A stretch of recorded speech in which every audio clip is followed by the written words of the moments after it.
ঘড়ির কাঁটায় রাত ঠিক 8:30 খবর পেলাম মাতৃসদনে চলছে এক বিরল ধরনের মাউথ ক্যান্সার সার্জারি। তাই দেরি না করে ছুটলাম মাতৃসদনে। গিয়ে দেখি পেশেন্ট পার্টিরা দাঁড়িয়ে আছে এবং তাদের চোখে একটা অজানা আতঙ্ক তাড়া করছে। মাতৃসদনের বাইরে এবং ভিতরে চলছে টান টান উত্তেজনা। এত রাতে সেই উত্তেজনার সাক্ষী হয়ে রইলাম আমি। ঘড়ির কাঁটায় তখন ঠিক রাত 9:30। উত্তেজনার অবসান। এইমাত্র শেষ হয়েছে অপারেশন। সিস্টার এবং ডাক্তারদের মুখে শুনলাম, না, অপারেশন সাকসেসফুল। এক প্রশস্ত হাসি ফুটে উঠছে মাতৃসদনের সকল স্টাফদের চোখে মুখে।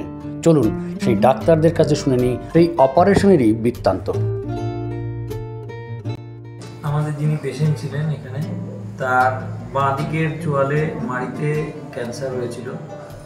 বর্তমানকালে মুখে ক্যান্সারের প্রবণতা অনেক বেশি বেড়ে গেছে এবং গ্রাম থেকে শহরে বিভিন্ন জায়গায় তামাকজাত দ্রব্য ব্যবহারের কারণে এগুলির প্রবণতা বিভিন্ন স্থানে বেশি হয়। মোটামুটি প্রায় 1000 জনের মধ্যে একজনই আক্রান্ত হচ্ছে মুখের ক্যান্সারে। তো জেনারেলি এই সার্জারিগুলো ওপেন পদ্ধতিতে হয় এবং অনেক বড় সার্জারি হয়, 5 ঘন্টা 6 ঘন্টার বড় সার্জারি। আজকেও আমাদের সার্জারি 4:30টার সময় আমরা শুরু করেছি।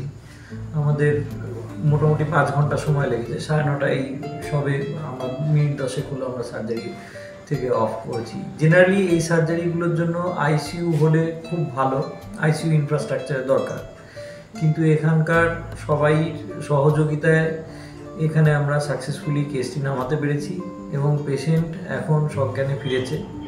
জেনারেলি আমরা বুক থেকে মাংস নিই এবং পায়ের থেকে মাংস নিই। এক্ষেত্রে গালের থেকে মাংস নিয়ে ওনার গালের মাংস তৈরি করা হয়েছে এবং গলার যে গ্ল্যান্ডগুলো আছে, গলার গ্ল্যান্ডগুলো বাঁ দিকে প্রত্যেকটাই বাদ দেওয়া হয়েছে যাতে তিনি ক্যান্সার মুক্ত হতে পারেন। এবং চোয়ালের একটা পোর্শন বাদ গেছে, এবার সেটি বিভিন্ন রকম বায়োপসি পরীক্ষার জন্য গেছে। পরবর্তীকালে যদি কিছু ট্রিটমেন্ট লাগে তা ওটার মাধ্যমে জানা যাবে। আর কি মনে হয় নেক্সট এরকম ধরনের অপারেশন কি আমাদের এখানে করা কি সম্ভব? ইনফ্রাস্ট্রাকচার আছে, ইনফ্রাস্ট্রাকচার ডেফিনেটলি আছে। শুধু লোকজন যারা আছে তাদের সঙ্গে রেগুলার কাজ করতে করতে একটা প্রশিক্ষণের ব্যাপার হয়ে যায়। আইসিইউ ব্যাকআপ থাকলে পরে এরকম অনেক ভালো ভালো সার্জারি করা যায়। বারাসাত বা কলকাতার পরে এই অপারেশনগুলো কি অশোকনগরই প্রথম হলো নাকি এর আগে কোথাও হয়েছে? না, এইরকম এই দিকে আমি এরকম কোনো সার্জারির কোনো দৃষ্টান্ত আমি দেখিনি। কারণ এটা এইরকম গ্রামাঞ্চলে খুব কম অ্যাটেম্প নেওয়া হয়, সেই জন্য গ্রামাঞ্চলে বা মফস্বলে এই অ্যাটেম্প খুব একটা কখনো নেওয়া হয়নি এবং সেই কারণে কলকাতাতেই ম্যাক্সিমাম ক্যান্সার পেশেন্টের ভিড় হয় এবং ক্যান্সার সেন্টারগুলি দেখা যায়। তো সেই অ্যাটেম্পটা আমরা এখানে বলতে পারেন এটা একটা স্যাটেলাইট সেন্টার হিসেবে এখানে একটা অ্যাটেম্প নেওয়া হয়েছে। কালে ভদ্রে আমার ইচ্ছেও আছে যে আমি এখানে একটা ফেলোশিপ সেন্টারও যদি করাতে পারি, যদি আমি সেরকম ব্যাকআপ পাই তাহলে এটা খুব ভালো হবে। তাহলে ভারতবর্ষে পশ্চিমবঙ্গে ক্যান্সার সেন্টারের ফেলোশিপ ম্যাক্সিলোফেশিয়ালে খুব কম আছে। যদি আমরা করতে পারি তাহলে এই জায়গাটাকে আমরা সেরকমভাবে করে তুলতে পারবো। আমি সেক্ষেত্রে আমার এক্সপিরিয়েন্স এই সার্জারিগুলি সেই সমস্ত জায়গায় বিভিন্ন জায়গায় 5 থেকে 6 লাখ টাকার মতন খরচা পড়ে এবং শুধু এই খরচা এখানেই সীমিত নয়, কারণ এগুলোর পোস্ট রিহ্যাবিলিটেশনেরও একটা ব্যাপার থাকে।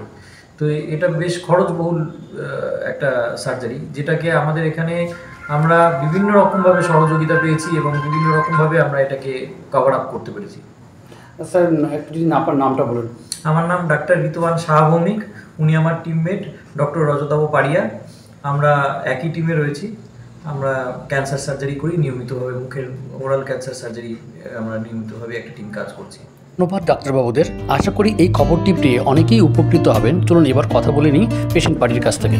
এখানে আজকে কি হলো? আপনাদের কোনো পেশেন্টের অপারেশন হলো? হ্যাঁ, বাবার অপারেশন হলো। মাউথ ক্যান্সারের ফার্স্ট স্টেজ ধরা পড়েছে। কি নাম আপনার বাবার? আর কি? নিখিল সরকার। ওটা ধরা পড়েছে, খেতে পারছিল না, মুখে ঘা হয়েছিল, সমস্যা হচ্ছিল, এর জন্য দেখিয়েছিলাম আমি কলকাতায়। ওখানে আমার চার্জেবলটা বেশি পড়েছে, আমাদের মধ্যবিত্ত ঘরের পক্ষে সম্ভব না অত চার্জ দিয়ে অপারেশন করা। এখানে আমাদের কাছাকাছিও হয়েছে, কিছু হেল্পও পেয়েছি, তার জন্য আমরা এতটা এগোতে পেরেছি। আপনি কি স্যাটিসফাই এখানে পরিবেশ বা? হ্যাঁ, আমি স্যাটিসফাই। ধন্যবাদ পুরো ব্যাপারটার আয়োজক ডক্টর সুভাষিস স্যারকে। এরকম আরও নতুন নতুন মেডিকেল সংক্রান্ত খবরের জন্য অবশ্যই দেখতে থাকুন পরিবার সুরক্ষা। আর হ্যাঁ, আমাদের চ্যানেলটি সাবস্ক্রাইব এবং ফলো করতে কিন্তু একদমই ভুলবেন না।